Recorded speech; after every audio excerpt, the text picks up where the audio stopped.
እኔ ራስ ኦርቶዶክስ ተዋሕዶ ቤተክርስቲያን አባል ነኝም ልጅ ነኝ። እዚህ ጋር መጣው አባቶች ሲናገሩ ለምንድን ነው እስላሞች በዚህ ደረጃ ለማዋረድ የምትንቀሳቀሱት? ዘረኝነትን ብነው ትለኛለህ። ትመጣና ደግሞ ወደ ዘር አምጥተህ ለማስገባት ትፈልጋለህ። ዘር ቋት ውስጥ አባቶችን ለማስገባት ትፈልጋላችሁ። ሂድና እዚያ ጋር እፎይ የሚባል ጋር ተከራከር። እኛ የእኛን አምላክ በመከራከር አለ የምናውቀው። የእኛን አምላክ በ40 ቀናችን እናውቀዋለን። ከእናቴ ማህፀን ከተጸነስኩ ጀምሮ ጌታ እናውቀዋለን። ኦኬ እየመጣችሁ እዚህ የፈለጋችሁትን ነገር አትናገሩ። ምድረ ቅማላ ምስላም ከታች የምትንጫጫ በደንብ አድርጌ አስታጥቃለሁ። ቀሚስን እየቀደርኩ አባራለሁ ነው የምልህ። አያገባህም። ሂድና ኡስታዝ ጋር ለፍልፍ ዘ ከታች ያለህ መናፍቅ ጴንጤ ምናምን ነኝ ለዚህ ጋር የምትሳደብ ሂድና እዚያ ጋር ከዳዊት ሞላልኝ ጋር ሱፍን አድርገህ ዝለል። አንተ ወጠጤ ኦርቶዶክስ የምትጠሏት በአማራ ጫማ ስር ስላስገባችኋት ነው። አማራዊት ስለምታረጓት ቀሳውስቶችን የምትጠሏቸው አማራዎች ናቸው የሚል መታወቂያ ስላወጣችሁላቸው። እነሱ ግን የኢየሱስ ሰው ናቸው፣ የክርስቶስ ሰው ናቸው፣ የማርያም ሰዎች ናቸው። ሃይማኖት አክብሩ፣ አሳድጉ፣ ተወያዩ። እኛ እናንተን አልነካንም። እኔ ኦርቶዶክስ ነው። እዚህ ጋር ኦርቶዶክስ መጥቶ ሲያስተምሩ በአጋጣሚ የተገኙ መምህር እኔ መስማት ፈልጋለሁ፣ መቀየር ፈልጋለሁ።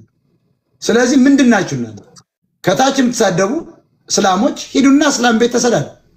ይሄ እናንተ ቤት አለ። ፕሮቴስታንቶች፣ መናፍቆች፣ አንዳንድ ተጠራጣሪዎችንም አላችሁ። ያልተገባ የትዕቢት ንግግር የምትናገሩ ሰው በድንጋይ ማመን ይችላል። አንተም በኢየሱስ እያልክ ሌላ አማላጅ አያስፈልገኝም ብለሃል። ቀጥል፣ እናከብራለን። አላህ ነው ብቻ ነው የሚያድን ብለሃል፣ እናከብራለን። ጎአይደ ራስክን ነገር ሰው በወደደ ሰው በፈቀደ ነው ሃይማኖት የሚቀይረው። መጽሐፍ ቅዱስ ላይ ግን ሃይማኖት አንዲት ነች ብሏል። እኛ እንበልጣለን፣ እኛ እንሻላለን፣ እኛ ደህና ነን። በታብ ዛሬ ላይ መከራ እየደረሰበት ያለ ህዝብና ያለ ክርስትና እንደ መልካም አጋጣሚ የሚጠቀም ብዙ ትውልድ ባለበት በዚህ ጊዜ የቅዱስ ጴጥሮስ ትዕቢት፣ የቅዱስ ጴጥሮስ ትዝርት ይሄንን ይመስላል። እና ጓደኞቹን ከዓለም ተለይተን እኛ ብቻ እንኑር፣ እኛ የኛ ጎሳ፣ የኛ ቀለም፣ የኛ አነጋገር፣ የኛ ውበት ይኑር በሚባልበት ትውልድ ይሄ ሊጠቀስ ይገባል። እና ቅዱስ ጴጥሮስ እነዚህ ሁሉ ቢክዱ፣ ይሄ ሁሉ ከኛ ጋር የተሰበሰቡ ሰዎች ሁሉ ቢክዱ፣ እኔ ግን አልክድህም አልተውህም የሚል ነበረ የእሱ ጥያቄ። እና ያኔ እንዲህ ብሎ የተናገረው በትዝህርት በማን አለበይተኝነት የተናገረው ቅዱስ ጴጥሮስ በጌታችን በመድኃኒታችን ወዳጅ ስለነበረ የቅርብ ሰው ስለነበረ እንደሌላው አራቅም። ክርስቶስን የሚያደርሱበትን ክርስቶስን የሚሆነውን መከራ ያይ ነበር እየተከተለ። እና የገሊላ ሰዎች በዛ አካባቢ የነበሩ ሰዎች እነዚህ አንስቶች ጠየቁት፣ አንተ ከዚህ ከገሊላዊው ሰው ከናዝሪቱ ከኢየሱስ ክርስቶስ ነህ አይደል አለችው። አይ አይደለውም አለ። ዛሬ የተገፋው ማንነታችን የተገፋችቱ ቤተክርስቲያን በስሯ የነበሩ እናውቃቸዋለን የሚሉ ብዙዎች ነበሩ። ቁራሽ የበሉ ተጠግተው ችግ ቀን መከራ ቀን ያሳለፉ ብዙዎች ነበሩ። ነገር ግን ጭንቅና መከራ ሲመጣ አናውቀውም ይሄንን ሀገር፣ አናውቀውም ይሄንን ብሔር፣ አናውቀውም ይሄን ሃይማኖት ያሉ ሰዎች ብዙዎች ናቸው። እና እንደ ቅዱስ ጴጥሮስ ልቦና እንዲሰጣቸው ልቦና እንዲሰጥ የጭንቅ ጊዜ ነው። ወናው ወዳጁ የሚባለው ጭንቁ ጊዜ ነው። እና ቅዱስ ጴጥሮስ እርሱን የምትሉትን አላውቅም አለ። ወጣ አለና ቅዱስ ጴጥሮስ አለፍ ብሎ ሲሄድ ሌላኛዋ ሴት ደግሞ አንተም ከናዝሪቱ ከኢየሱስ ክርስቶስ ነበርክ አይደል አለችው። አይ አልነበርኩም፣ በጭራሽ አንቺ የምትዩን ሰው አላውቅም አለ።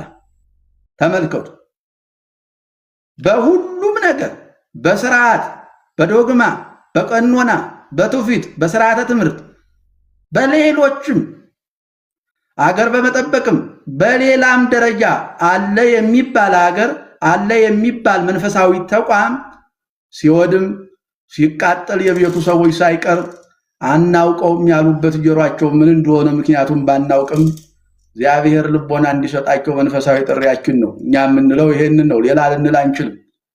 ከዚህ ውጭ ሌላ አማራጭ ስለ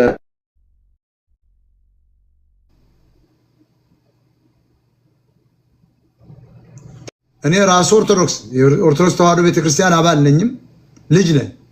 እዚህ ጋር መጣው አባቶች ሲናገሩ ለምንድን ነው እስላሞች በዚህ ደረጃ ለማዋረድ የምትንቀሳቀሱት? ዘረኝነትም ብነው ትለኛለህ። ትመጣና ደግሞ ወደ ዘር አምጥተህ ለማስገባት ትፈልጋለህ። ዘር ቋት ውስጥ አባቶችን ለማስገባት ትፈልጋላችሁ። ለምን መጣችሁ? ሂድና እዚያ ጋፎ የሚባል ጋር ተከራከር። እኛ የኛን አምላክ በመከራከር አለ የምናውቀው። የኛን አምላክ በ40 ቀናችን እናውቀዋለን። እኔ አምላኬን የማውቀው ከ40 ቀን ጀምሮ ብቻ ነው።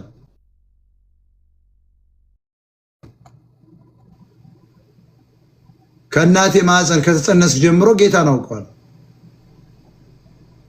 ኦኬ እየመጣችሁ እዚህ የፈለጋችሁትን ነገር አትናገሩ። እኛ ሃይማኖታችን ነው። እስልምናን አከብራለሁ፣ ፕሮቴስታንትን አከብራለሁ፣ ኦርቶዶክስን አከብራለሁ። በውስጥ ያሉትን ሌቦች ማጋለጥ ሌላ ጉዳይ ነው። የራሳቸውን እምነት ግን አንድ መለኩሴ መጥተው ሲያስተምሩ ምን አባታችሁ ምን ቆረጣችሁ? ይሄስ ቤት የእናንተ ነው ወይ? ከፍላችሁበታል? ይሄን ሚዲያ ረድታችሁ ነው ብታስቀጥሉት? የት አባትክ ታውቀዋለህ ነው? አፍክን የምትከፍት መጥተህ አላህ እንደዚህ ነው፣ አላህ እግር አለው፣ ኢየሱስ እንትን አለው እያልክ ይሄ እምነት የኔ ይበልጣል የሚል የደንቆሮች ስብስብ በደቂቃ አምላክ ባይዘወይ በደቂቃ ትምህርት የአምላክ ስራ አይገለጽም። ስለ አምላክ ክርክር በአንድ ደቂቃ ልታደርግ አችልም። በሁለት ደቂቃ ልታደርግ አችልም። አምላክን ለማወቅ በመጀመሪያ ደረጃ ልብን መክፈት ያስፈልጋል። እግዚአብሔርን ለማወቅ አላህን ለማወቅ ልብህን መክፈት አለብህ። ከዚያ ውጭ ግን መጥተህ መለኩሴ ስለሆኑ ብቻ ምድረ ቅማላ ምስላም ከታች የምትንጫጫ በደንብ አድርጌ አስታጥቃለሁ። ቀሚስን እየቀደርኩ አባራለሁ ነው የምልህ። አያገባህም። ሂድና ኡስታዝ ጋር ለፍልፍ ዘ ከታች ያለህ መናፍቅ ጴንጤ ምናምን ነኝ ለዚህ ጋር የምትሳደብ ሂድና እዚያ ጋር ከዳዊት ሞላልኝ ጋር ሱፍን አድርገህ ዝለል አንተ ወጠጤ። ይሄ የኦርቶዶክስ ቤት ነው። በዋናነት እንደውም ኦርቶዶክሶች መጥተው እንዲያስተምሩበት አደርጋለሁ። እኔ ሙስሊሞችን መጣችሁ ታስተምሩበት አይ ዶንት ኬር። እውቀት ካለ አስተምርበት። እኔ ግን ሚዲያውን ነገ ሟች ነኝ፣ ተቀባሪ ነኝ፣ ወደሚቀጥለው ዓለም ሀጅ ነኝ። መንፈሳዊ ትምህርት እንዲሰጥበት ፈልጋለሁ። ዛሬ እሁድ ነው። ኦርቶዶክስን የምትጠሏት መልካም ስለሆነች፣ ኦርቶዶክስ የምትጠሏት በአማራ ጫማ ስር ስላስገባቸዋት ነው። አማራዊት ስለምታረጓት ቀሳውስቶችን የምትጠሏቸው አማራዎች ናቸው የሚል መታወቂያ ስለዋጣችሁላቸው። እነሱ ግን የኢየሱስ ሰው ናቸው፣ የክርስቶስ ሰው ናቸው፣ የማርያም ሰዎች ናቸው፣ የመንፈስ ሰዎች ናቸው። በመንፈስ የሚኖሩ እንጂ በስጋ እዚህ ዝም ብሎ ተወጥረው የሚኖሩ አሉ። ትክክለኛ መነኮሳት፣ ጳጳሳት፣ ዲያቆናት በስጋ አይወጠሩም። በእውነት ትህትና አላቸው፣ ክብር አላቸው። ነገ ለሚያልፈው ነገር ከማንም ጋር መጣላት አይፈልጉም። እዚህ ጋር መጣችሁ ሱሱን ጥራው ቅዱሱን ጥራው አይሰራም። እኔ ጓያው ኑኛ ጋር የሚሉ ኮይን ለመሰብሰብ 100,000 ሰው ሲገባ አስበዋል። አንድ አንበሳ አንድ ኮፍያ ቢለቅ 100,000 ሰው ምን ያህል $1000 እንደሆነ ታውቃለህ? እፎይ ሲገባ ስንት $1000 እንደሆነ ታውቃለህ? ይሄን እኮ አታውቁ መሀይሞች። እነሱ ለራሳቸው ያኛውን በእኔ በኩል ክርክር ይደረግ ምን አገባቸው? አንደኛው ማርያምን እንደዚህ ላርጋት ትደረግ ሲል ነበር፣ ያኛው ደግሞ ክዶ ሄደን። ዛሬ ለኦርቶዶክስ አታጋይ ለኦርቶዶክስ አከራካሪ ብለው ኑ ብለው የሚያከራኩ ሰዎች በጣም ኦርቶዶክስ ጠሎች፣ የአማራ የሚባለው ህዝብ ደግሞ በጣም አንቅረው የሚተፉበት እነዚህ ወራዳ ሶሻል ሚዲያ አለን ብለው ናኛን እናከራክራለን። ተከራከር ምንድናቸው? መጀመሪያ እነሱ ስነ ምግባር አላቸው ወይ? ማርያምን ምን ሲሉ ነበር? ተቆርጧል እኮ አጠፋችሁት አይደል? እኛ ብንናገረው ግን እኛ ወደ ፍርድ ቤት እንሄዳለን፣ ትከሱናላችሁ። ምንም ያረጋችሁን ነገር የለም። ማርያም ነው ምናምን ትሾገራለች ሲል ሎቱ ስብሐት ያለን ሰው ግን ቁጭ ብለን ታዳምጥ። ቄስ ገብቶ አይቻለሁ እዚያ ቤት። ይሄ ቄስ አብደላ እንጂ ቄስ ደበላ ነው እንጂ እኔ እውነቱን ለመናገር ቄስ አብደላ ነው። ቄስ ገብረ እግዚአብሔር ቄስ ዳዊት አይመስለኝም። ቄስ ቢንያም ቄስ ምናምን እያሱ አይመስለኝም። እዚያ ጋር ቤት ሄዶ ቁጭ ብሎ ሻሽ አድርጎ ሲከራከር የሰማው ሰው ቄስ አብደላ ነው።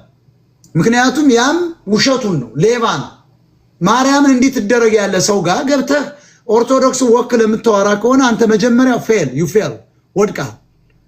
ትናንትና ሃይማኖትን ቀይሮ ሲያዋርደን እምነቷን ከአማራ ጋር አጣብቆ ትክክል ነው እምነታችን ነው በዚያ ደረጃ ሲያዋርድ የነበረ ለአከራከር ብሎ ሲመጣ እነዚህ ሰዎች ጋር መሄድ የለባቸው።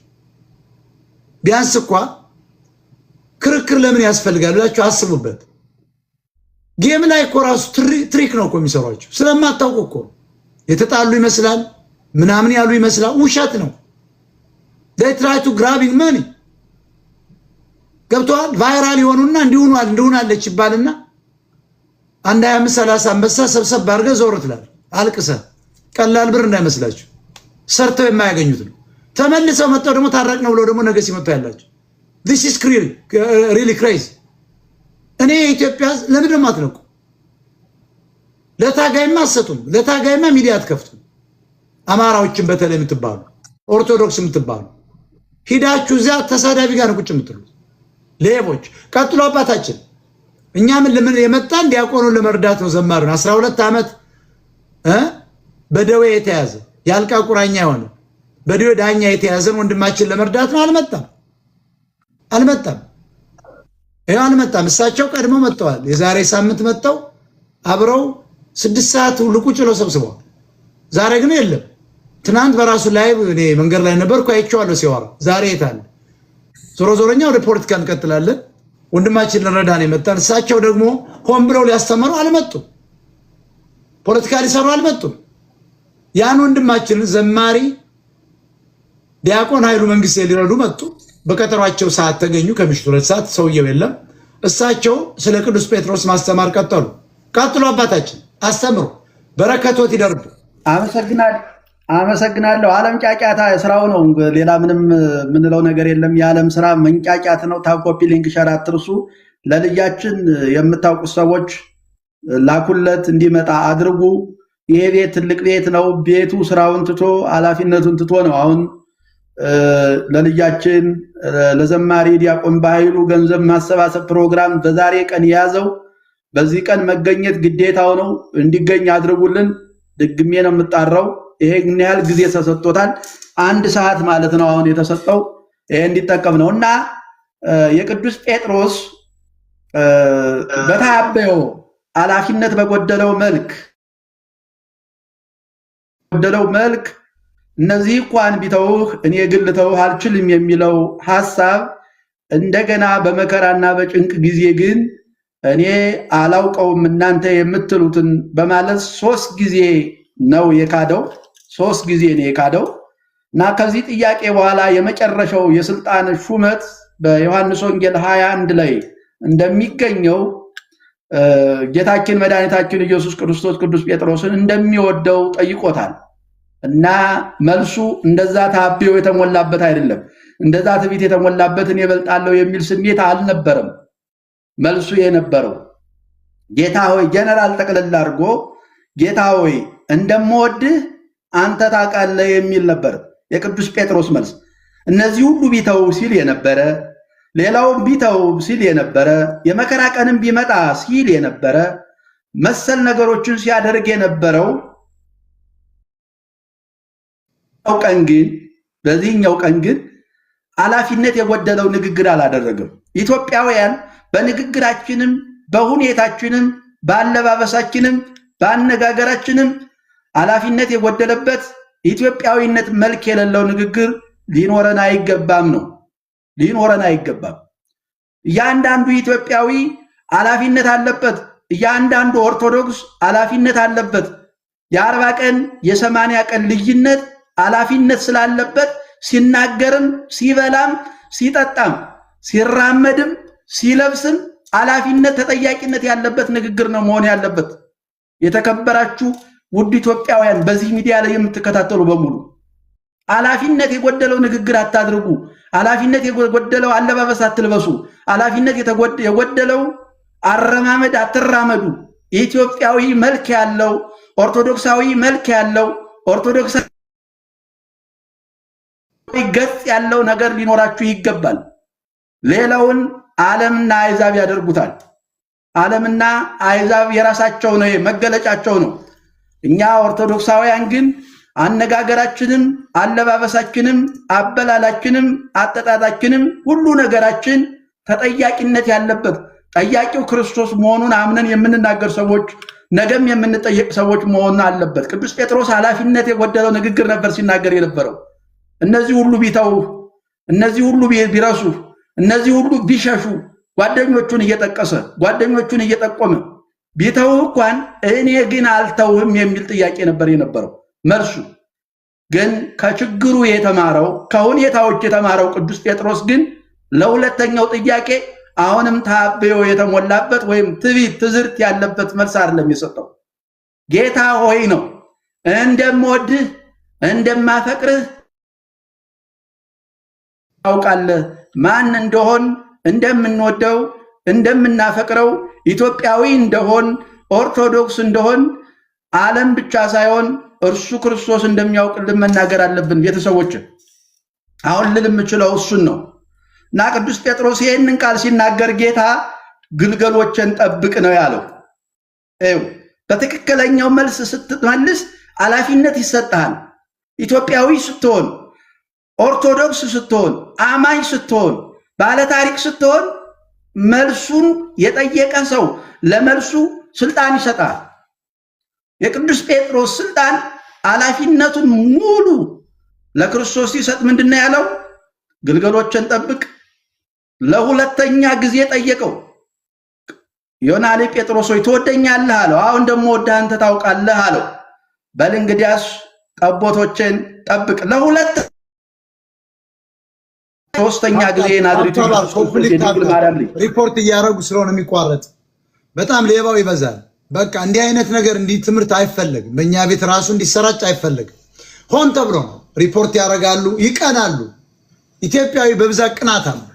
አትቅኑ፣ ቅናታሞች አትኑ። የራሳችሁን እምነት አዳብሩ፣ አሳድጉ።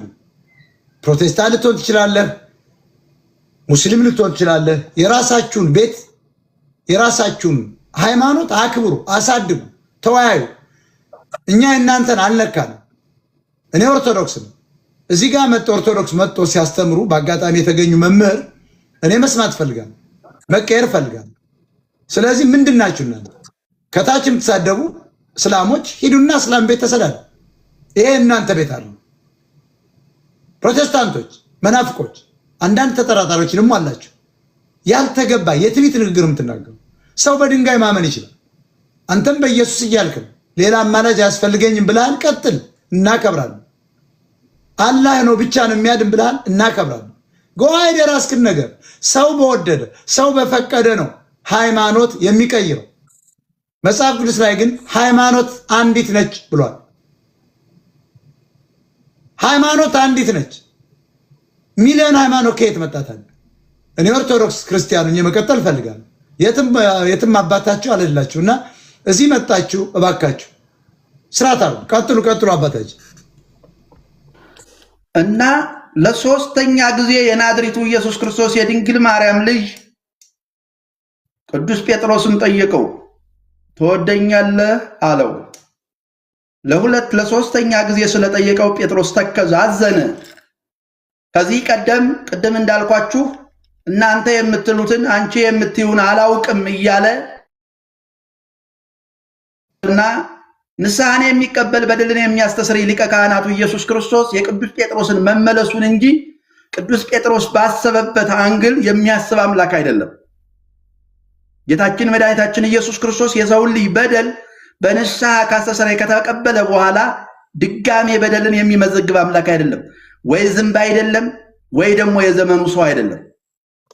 ዝንብ ነው ቁል ጠባሳ እየፈለቀ ጠባሳህን የሚያደማህ ዝንብ ነው። ዮሐንስ አፈወርቅ እንደተናገረው ዝንብና ሰይጣን በቁስል ላይ ነው የሚሄደው፣ በበደል ላይ ነው የሚጨምርበት። ልክ እንደዚህ አይደለም። ቅዱስ ጴጥሮስ በንስሐ የተመለሰውን ሕይወቱን ወደኋላ ባክግራውንዱን አላውቅህም ብሎ የካደውን ታሪኩን መመልከት ጀመረና አዘነ፣ ተከዘ። ለሶስተኛ ጊዜ ስለጠየቀው አሁንም ጌታ ሆይ እንደምወድህ አንተ ታውቃለህ። እያንዳንዳችን ክርስቲያን፣ እያንዳንዳችን አማኞች፣ እያንዳንዳችን ሕይወት ጌታ ሆይ እንደምወድህ እንደማፈቅርህ እኔ ላይ ታፕታፕ ስታረጉ እኔ ቪዲዮ ላይ ነው፣ እሳቸው ጋር ሳይሆን እኔ ጋር ነው የሚሰራው። ታፕታፕ አድርጉ፣ ኮፕሊንግ ሼር አድርጉ። ቀጥሎ አባታችን። ስለዚህ እያንዳንዱ አማኝ፣ እያንዳንዱ ኦርቶዶክስ፣ እያንዳንዱ ኢትዮጵያዊ በኢትዮጵያ መልክና ባህል፣ በኢትዮጵያ ስርዓትና ዶግማ ቀኖና ትውፊት የሚኖር ሁሉ እያንዳንዱ የበኋላ ባክግራውንድ ማየት መመልከት ተገቢ ነው። ማለት በደሉን በራሱ ተጸጽቶ መውቀስ። ነገር ግን አንዴ የተጸጸተውን በደሉን የሚወቅሰውን ኃጢአቱን የታገሰ መድኃኔዓለም ድጋሜ እንደማይመለስ ዮሐንስ አፈወርቅ ነግሮናል። ሰው አይደለም እግዚአብሔር፣ ዝንብ አይደለም እግዚአብሔር። ተመልሶ የሰውን በደልና ኃጢአት የሚወቅስበት ምክንያት የለውም። ቅዱስ ጴጥሮስ ግን ያዘነው የተከዘው አላውቀውም ብሎ 3 ጊዜ ስለካደው 3 ጊዜ ስለጠየቀው ግን አዝኗል፣ ተክዟል። ሰውነት ግን ጌታ ያንን አይደለም እና ጌታ ምንድነው ያለው? ለሶስተኛ ጊዜ በጎችን ጠብቅ አለው። በጎችን ከሰዓት አንፃር የሶስቱንም ትርጉም ላላብራራ እችላለሁ። የነላል ጠቅለል ሲባል ጠቦትም በግም ግልገሎችም ምዕመናን ናቸው። እያንዳንዳቸው ለራሳቸው የሚከፈልላቸው ለራሳቸው የሚደረግላቸው ምክንያት አላቸው። ወተት የሚጠጡ አሉ፣ አጥንት የሚግጡ አሉ፣ አጥንት የሚሰብሩ አሉ። በዚህ በደረጃቸው በትምህርታቸው በአቅማቸው ልክ መማር እንደሚገባቸው አሉ። ነገር ግን መምህረ ንስሐቸው የዛሬዎች ካህናት፣ የትናንትናው ጴጥሮስ፣ የዛሬው የቤተ መቅደሱ አገልጋዮች፣ የዛሬው ጉልላቱ ላይ ሆነው ቤተ ክርስቲያኗን የሚመሯት ምዕመናን ሲታረዱ፣ ምዕመናን ሲጨፈጨፉ አቤት ወዴት የማይሉት ይህን ድምፃችንን ሳይንቁ ሊሰሩ እረኞች ናቸው። ቅዱስ ጴጥሮስ ጠቦት ጠብቅ ተብሎ እንደተሰጠው ስልጣነ ክህነቱ ሲሰጣቸው በጎችን እንዲጠብቁ በወለጋ ለሚያልቁ ክርስቲያኖች፣ በምዕራብ አርሲ ለሚጨፈጨፉ ኦርቶዶክሳውያን፣ በዓለም ውስጥ እየተጨፈጨፉ ላሉ በአንድም በሌላም በሃይማኖታቸው በዘራቸው ምክንያት ለሚጨፈጨፉ ኦርቶዶክሳውያን ጥበቃ ማድረግ ይገባቸዋል። በጎች የመጠበቅ እረኞች የመጠበቅ ኃላፊነት አለባቸው። እረኞች የመጠበቅ ኃላፊነት አለባቸው። ከተሽሞረሞረ ክርስትና እንደ ሰርግ ቤት አዲስ ነጠላ ለብሶ መግለጫ ከመስጠት የበለጠ ክርስትና ሊሰጥ ይገባል። ምዕመናን፣ በዚህ ቤት የምትከታተሉ ሁላችሁ በተሽሞረሞረ መግለጫ፣ በአማረና በደመቀ መግለጫ የክርስቲያኖችን ሕይወት አልባሌ ላይ ሲወድቅ ታፕታፕ ኮፕሊንግ ይጠይቃል። ታፕታፕ አርጉ። የሪፖርት እያደረጉ ነው። በሼር በኮፕሊንግ በታፕታፕ አንድ ሪፖስት አርጉት። ቀጥሉ። ይጠይቃል። የት ናችሁ ብሎ ይጠይቃል። ፓትርያርኩን ይጠይቃል። ጳጳሱን ይጠይቃል። በጎችን መንጋዎችን የጣርካቸው ይላል። መንጋ እረኛ የለመለመ ሳር ጥሩ ውሃ አድርሶ ተጨካኝ ከአውሬ ርኅራኄ ርኅራኄ ከሌለው አውሬ የመጠበቅ ኃላፊነት አለበት። የኢትዮጵያ ኦርቶዶክስ ተዋሕዶ ቤተክርስቲያን የበላይ ኃላፊዎች ኢትዮጵያውያንና ኦርቶዶክሳውያን ያልሆነ ነገር ሲደረግባቸው የመጠበቅ ኃላፊነት አለባቸው። ምክንያቱም በጴጥሮስ ወንበር የተተኩ ጴጥሮሳውያን እስከሆኑ ድረስ እወድሃለሁ በአፍ ብቻ የኛ ዘመን ክህነት እወድሃለሁ በአፍ የሚገለጹ ማለት ከአፍ ያለፈ በተግባር የሚገለጽ ነገር አለ። እንደ ሰማዕቱ ቅዱስ ጴጥሮስ፣ እንደ ሰማዕቱ ብፁዕ ኦርቶዶክስ ተዋሕዶ ቤተክርስቲያን ፓትርያርክ ቀድሞ ራስን ለኃላፊነት መስጠት፣ ቀድሞ መሞት፣ በጎቼ ከሚበሉ መልካም እረኛ አለ ለበጎቹ ነፍሱን አሳልፎ ይሰጣል። ጌታችን ኢየሱስ ክርስቶስ በሚያስተምርበት ወቅት በስጋ በተገለጸበት ጊዜ መልካም እረኛ ለበጎቹ ነፍሱን አሳልፎ ይሰጣል። የኛ ዘመን ጴጥሮስ ለበጎቻቸው አርሲ ለሚገደሉት፣ ወለጋ ላይ ለሚሞቱት፣ በሌላም በአንድ መልኩ ከምስራቅ እስከ ምዕራብ ከሰሜን እስከ ደቡብ ለሚያልቁ ኦርቶዶክሳውያን ቀድመው የሚሞቱ አባቶች እንዲኖሩ እንፈልጋለን። ቀድመው የሚያልቁ በጎች እንዲኖሩ በጎች ሳይሆን ቀድመው የሚሞቱ እረኛዎች እንዲኖሩ እንፈልጋለን። ለዛ እኮ ነው ጌታችን ኢየሱስ ክርስቶስ ከአንዴ እስከ 3 ጊዜ መክሮ አስተምሮ ኃላፊነት ሰጥቷል። ኃላፊነት እስከሰጠ ድረስ የተሰጠን ኃላፊነት በአግባብ ለመወጣት መሞት ያስፈልጋል። እኔ አንዳንዴ ይገርመኛል። ታችኛው ማህበረ ባህልና ስርዓት ሳይሆን ስርዓት ቃለ ዓዋዲ የሚባል ህግ ሰማዕቱ ብፁዕ ቅዱስ አቡነ ቴዎፍሎስ ያወጡት ቃለ ዓዋዲ የሚባል ህግ አለ። ከ120% ያዋጣል። እኔ ይገርመኛል። የአገሬ ገበሬ በባዶ እግሩ ነው የሚሄደው። ከ120 ያዋጣል። ለማይሞትለት እረኛ መኪና ገዝቶ ይሰጣል። በሚሊዮን 4 ኪሎ ፎቅ ይሰራል። ሞትኩ ድረስልኝ ሲል የሚደርስለት እረኛ የለም። ምክንያቱም መኪናቸው፣ ፒካፓቸው፣ ኮብራቸው፣ ቤታቸው ገጠር መውጣት አይችልም። ምንድነው የሚባለው? ፒስታ የሚባል ነገር እንዲነኩ አይፈልግም። እንደዚህ አይነት ጴጥሮሶች ከተወቃሽነት የሚድኑ አይደሉም። እንደዚህ አይነት ጴጥሮሶች ነገ ክርስቶስ ኃላፊነት የሰጣቸው ሰዎች ናቸው። ለታመነ ለስሜተ ክህነቱ ነው። ለክህነታቸው ታምነው እስካልተገኙ ድረስ ኃላፊነታቸው ይወሰዳል። ድንገት በልብስና በቃል በአነጋገር ሊሆን ይችላል። ከዛ ውጭ ግን ኃላፊነቱን ወስዷል። ክርስቶስ ቤቱን ለመጠበቅ የራሱ የሆነ ኃላፊነት አለው። ስለዚህ ዛሬ ቅዱስ ጴጥሮስ ታማኝ ሆኖ በመገኘቱ ትናንትና የነበረውን ታበዮ ትዕቢተኝነት ጥሎ ጌታ ሆይ አንተ እንደምወድህ እንደማፈቅር ታውቃለህ ስላለ የዮሐንስ ወንጌል ምዕራፍ 21 ማንበብ ትችላላችሁ ስላለ ሙሉ ኃላፊነቱ እስከ 3 ጊዜ ተጠይቆ 3 ጊዜው ሙሉ ባክግራውንድን ታሪኩን ወደኋላ የነበረውን ስተቱን ኃጢያቱን በደሉን እየተናገረ እያሰበ ይቅርታ ስለጠየቀ ከዛም አልፎ በፍጹም ኃላፊነት በተሞላ መልኩ እኔ እንደምወድህ አንተ ታውቃለህ ስላለ ጌታ ለቅዱስ ጴጥሮስ እነሆ ግልገሎችን፣ ጠቦቶችን፣ በጎችን መንጋውን ጠብቅ የሚለውን ሰማያዊ ክህነት የሰጠበት ቀን ነው። ጊዜያችሁን አልውሰድ። የዮሐንስ ወንጌል ምዕራፍ 21